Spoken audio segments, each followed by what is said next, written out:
Another day gradually begins to take form in New York.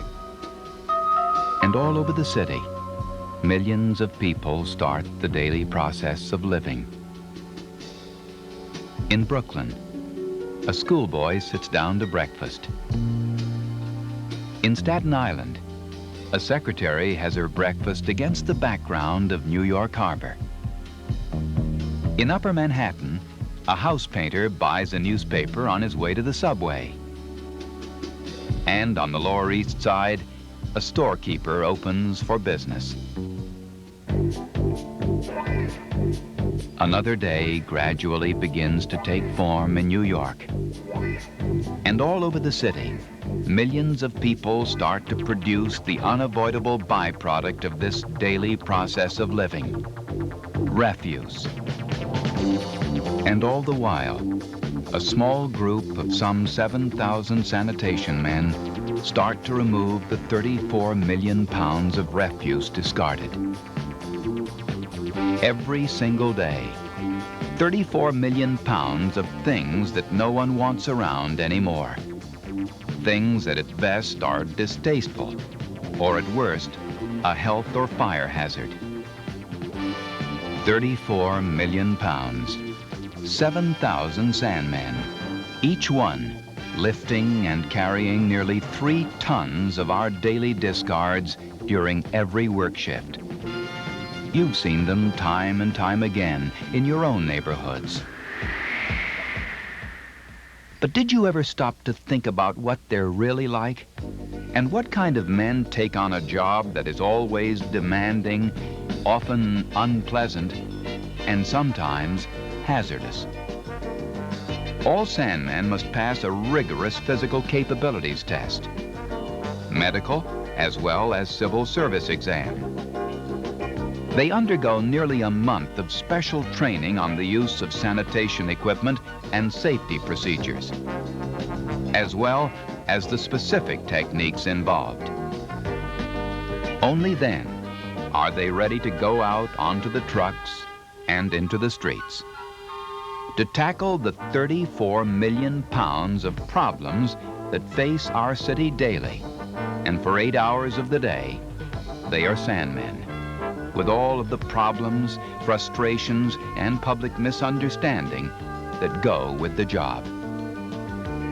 The difficulty of collecting the garbage when the refuse isn't put out properly, or cleaning the streets when the debris is even beyond the capacity of machines. The complaints of annoyed citizens because the shortage of equipment makes night collection a must, with all of the resulting noise and clatter. The frustration of having to block the street because parked cars leave no other choice. The unfairness of being blamed for litter left behind by private carters because businesses didn't package it properly. Those eating places that don't welcome them as customers, which forces them to take their lunch break in the street and be accused of loafing on the job. But for the other 16 hours, they are husbands and fathers and citizens of the city. Their voices are heard in the community, as well as in church activities. They extend helping hands to youngsters and oldsters. They share our concern about rising prices, crime, the quality of education, and the quality of health care. And perhaps they're most concerned about the quality of the environment we share with them, because they see firsthand how so many of their fellow New Yorkers unthinkingly, even deliberately, pollute this environment. Sometimes it's difficult for the sandman to believe he cleaned this street just a few hours earlier. That people could transform a children's playfield into a refuse dump in just one weekend. That they could care so little about their own neighborhoods.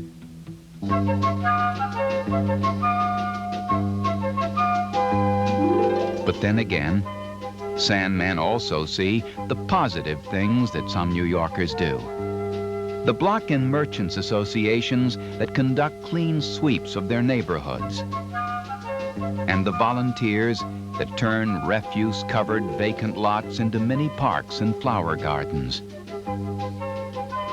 Most important, New York Sandmen see the efforts of the conscientious individuals, the people who take the extra seconds to securely close the refuse bag, who take the extra steps and save their litter for the next basket, who do many of the many small things that can make so much of a difference in their street, their neighborhood, their communities. Small things? Yes, but multiply them by the actions of hundreds of thousands of individuals and more.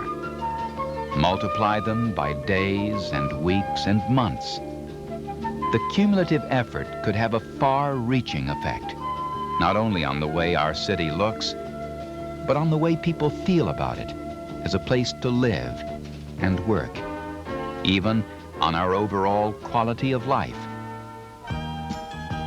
Today, every man, woman, and child in New York produces almost 1/2 ton of refuse a year. At the same time, with the economic problems the city is facing, there are fewer Sandmen now, less equipment for them to work with, and facilities that have deteriorated over the years. We can talk about 7,000 Sandmen trying to clean up after 14 million people. We can talk about the growing importance of the Sandman's job in our disposable society. But in the final analysis, it comes down to the individual Sandman, the voice in the community, the helping hand, the family man, the citizen. Each one has gained your respect. And now, the Sandman on your block needs your help. Tomorrow morning, the city will begin to stir again. Another day will start.